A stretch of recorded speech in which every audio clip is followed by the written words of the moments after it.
Hey guys, welcome back to our RAD series, our second week, where we're looking at the radical things that Jesus said about how to love God and love others.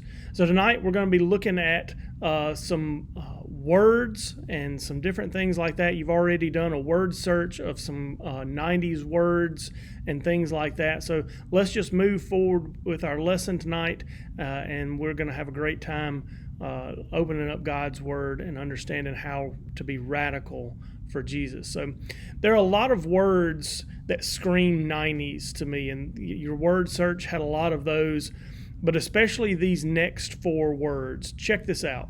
Did I do that? Did I do that? Did I do that? Did I do that?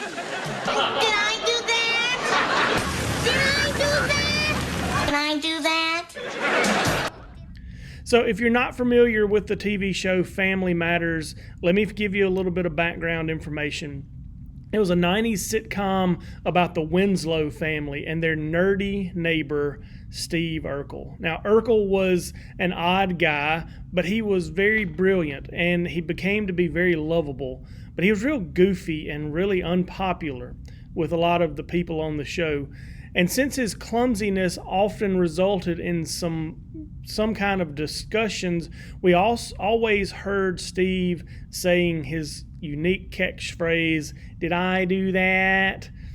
So, but there's something else we learn about Urkel, and that's the fact that he loves Laura Winslow very much. And so we see that he'll do anything that it takes to defend Laura and to go out with her and do all these different things.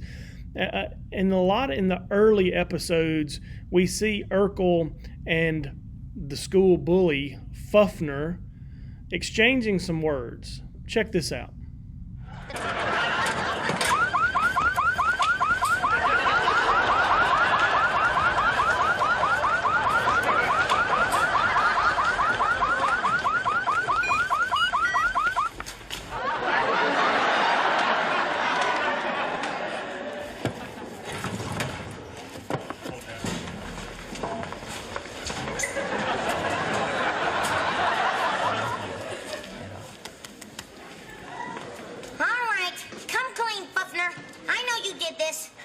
Not me, Potato Face. Potato Face!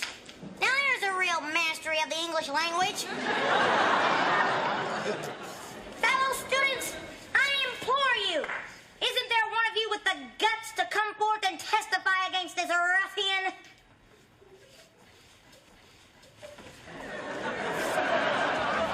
Sheep! You're all sheep!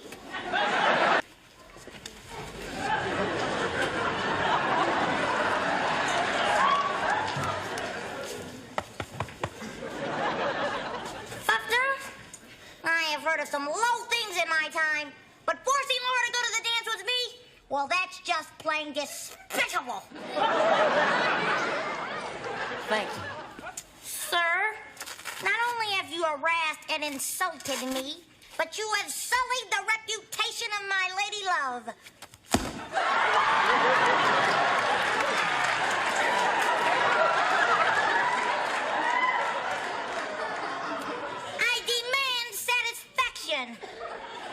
He hit me with a mitten.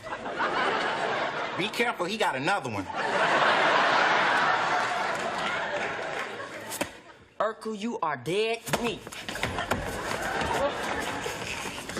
Hold me back! Hold me back! So it's pretty obvious that Fufner is a jerk. He bullies everyone, so there's no surprise when we as the audience love when Urkel lands a comeback. We've all seen situations where we've exchanged insults with someone, right? We've all been in those situations where we've either exchanged a harsh word or things like that. Sometimes we use insults just for fun. Maybe we're joking around with our friends and we kind of throw around some insults that maybe aren't too bad, just to kind of get a laugh and things like that. But sometimes we use our words completely in anger. We use our words like weapons. It may be when we gossip. Maybe when we start rumors, criticize others, mock others. Maybe we're teasing someone or we're actually insulting them to their face or behind their back. We've all been hurt by others' words at some point or another, and we've all used our own words like weapons before, right? So today I want us to talk about our words. Here's what I want you to do. Take a few minutes and open with your small groups with a few opening discussion questions, and then we'll come back and move on with our lesson.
So now that you've had a few minutes to discuss these questions, it's probably not difficult for you to remember some of the hurtful things that have been said to you before.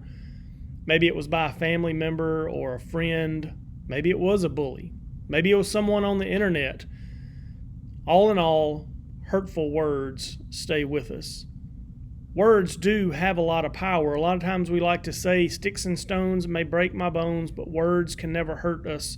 And that's a good mentality to have, to make sure that we're not hurt by words. But sometimes they do hurt. Sometimes they hurt us deeply.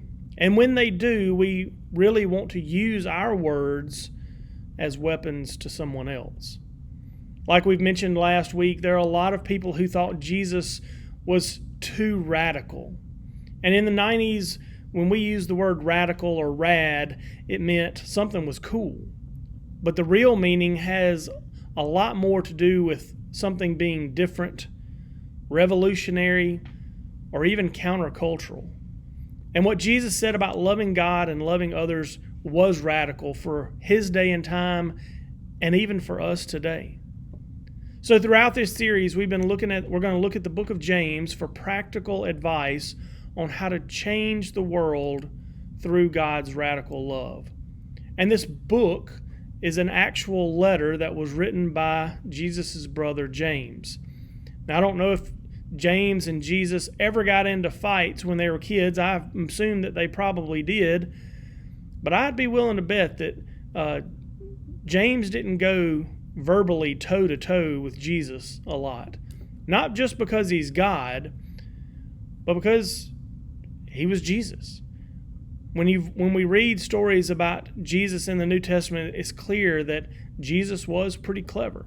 Whenever someone tried to argue or fight with Jesus verbally or trick him or debate with him, Jesus always had a comeback that made people stop and think.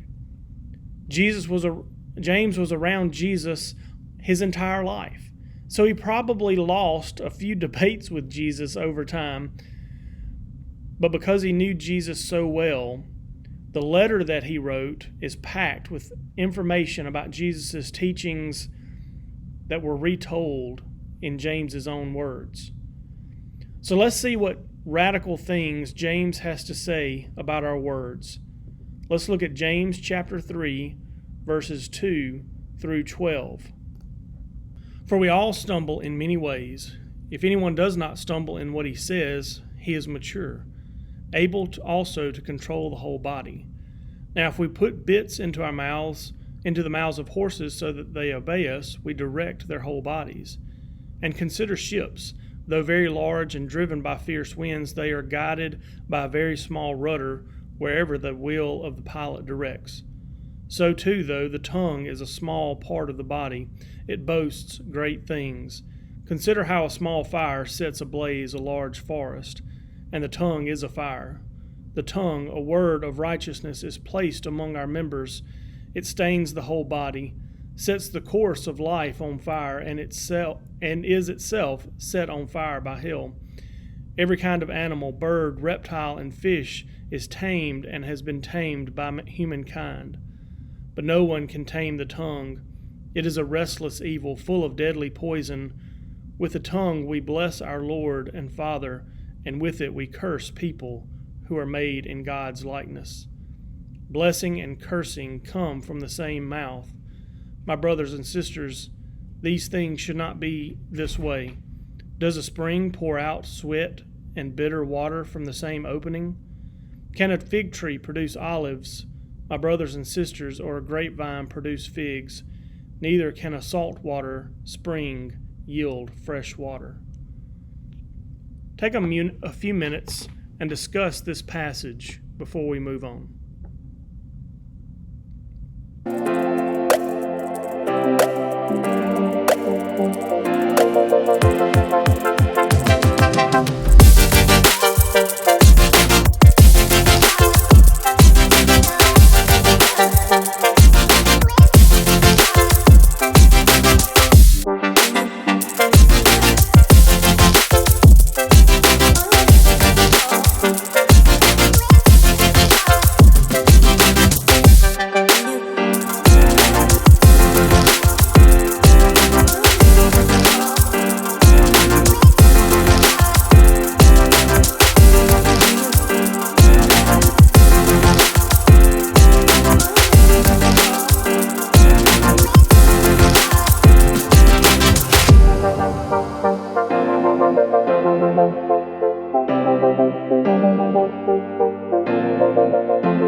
Remember when we said James often retold the teachings of Jesus in his own words? Let's look at a time when Jesus said something familiar. Now, in this passage, there's a little bit of context I want us to realize. Some radical leaders showed up to exchange words with Jesus. They didn't like the radical things that he had to say, so they often picked fights with him. This time, they tried to debate Jesus about the way his followers were eating. According to these leaders, Jesus' friends weren't following the right religious rules around food. So let's see how much Jesus actually cared about his disciples' eating habits. Look with me at Mark chapter 7, verses 6 through 8 and 14 through 23. He answered them, Isaiah prophesied correctly about you hypocrites, as it is written, This people honors me with their lips, but their heart is far from me. They worship me in vain, teaching as doctrines human commands. Abandoning the command of God, you hold on to human tradition. And now verses 14 through 23. Summoning the crowd again, he told them, Listen to me, all of you, and understand. Nothing that goes into a person from the outside can defile him, but the things that come out of a person are what defile him. When he went into the house away from the crowd, his disciples asked him about the parable. He said to them, Are you also lacking in understanding? Don't you realize that nothing going into a person from the outside can defile him? For it doesn't go into his heart, but into his stomach, and is eliminated. And he said, What comes out of a person is what defiles him. For from within, out of people's hearts, come evil thoughts, sexual immoralities, thefts, murders, adulteries, greed, evil actions, deceit, self-indulgence, envy, slander, pride, and foolishness. All these evil things come from within and defile a person. Take a few more minutes and discuss this passage with your small group.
Sometimes it's easier to remember the hurtful things that have been said to us rather than trying to remember the encouraging things that people have said. Even if we can't remember them word for word, we remember the way those words changed us. Since James used a lot of object lessons to talk about words, I want to talk about one now. Words are kind of like tattoos. Once you get one, it doesn't go away. It might fade slightly over time, and you might be able to have it removed somewhat, or you can cover it up with another tattoo, but the message of the tattoo is etched into your skin for life. And like a tattoo, you can't take words that you say back. Yes, you can apologize for hurtful things that you've said, but the wounds left by your words won't simply disappear. But your words of love, hope, and encouragement, they won't disappear either. They leave this positive impact on someone's life that lasts as well. Take a few moments and reflect on a few more questions with your small group.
This is why it's so important to watch our words carefully as if we're using binoculars. Even when we speak, we need to look at our words not from afar, but really up close. Here's what I want you to see. I want you to wonder about your words. I want you to wonder whether your words that you're speaking in person or online, pay attention to the words that you say. Are they hurtful? Are they helpful? Are they true? Are they kind? I want you to spend some extra time thinking before you speak.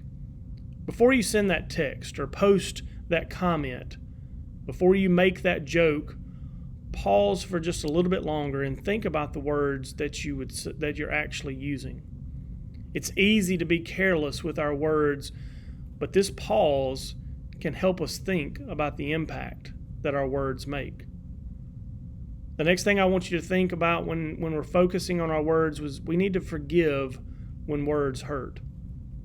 We can't forget, we can't unhear, we can't unsay our hurtful words, but we can forgive ourselves and others when hurtful words are used. Forgive each other. Forgive yourself. We're all still growing, we're all still learning, we're all still trying to do our best. So we must forgive when hurtful words are used. The last thing I want you to pay attention closely to with your words is choose words that help. Watching our words doesn't mean that we're staying silent or we're only saying the nice things. Like Jesus, sometimes we need to say words that are true even when they're uncomfortable, even when they may seem harsh. So how do you know what to say? Try saying words that help, words that uplift, words that speak truth or challenge others to be more like Jesus. This week I want to challenge you to watch your words by writing them down. Here's what I want you to do each day. Write down at least one thing that you said that day. It could be on a piece of paper. It could be in your phone. You may even do a voice memo of your words. No matter what it is, think of something that you said during the day, either hurtful or helpful, and write it down. If it was hurtful, ask God to help you understand why you said what you did. Ask for strength and healing to be different. Then make it right with the person that you hurt. Contact them, reach out to them, say, hey, I need to apologize for what I said. I know it may have been hurtful. If it was helpful, ask God to help you use more of those words. Help you to do more, to do those things over and over again in order to love others like Jesus would. It's not easy to be careful about our words, but that's the point. Radical, important, world-changing things aren't easy. But that's why we have Jesus. That's why we have God in our life to help us through those times. We can't do it on our own. We can't do those radical things on our own. We need Jesus. So this week, will you decide to do something simple and go on through life just like you've always done? Or will you decide to be difficult or to do something difficult and be radical? Will you strive to love God and love others with the words that you say? I hope so. I hope that that's your choice. Because here's the truth that I want you to understand tonight. Radical people watch their words. So as we close up tonight, if time allows, I want you to take a few more moments and go over these final few questions. When you're done with either the questions or with this video, someone in each small group dismiss your group in prayer. Looking forward to seeing each one of you next week. Have a great week. If you need me, please reach out. Later.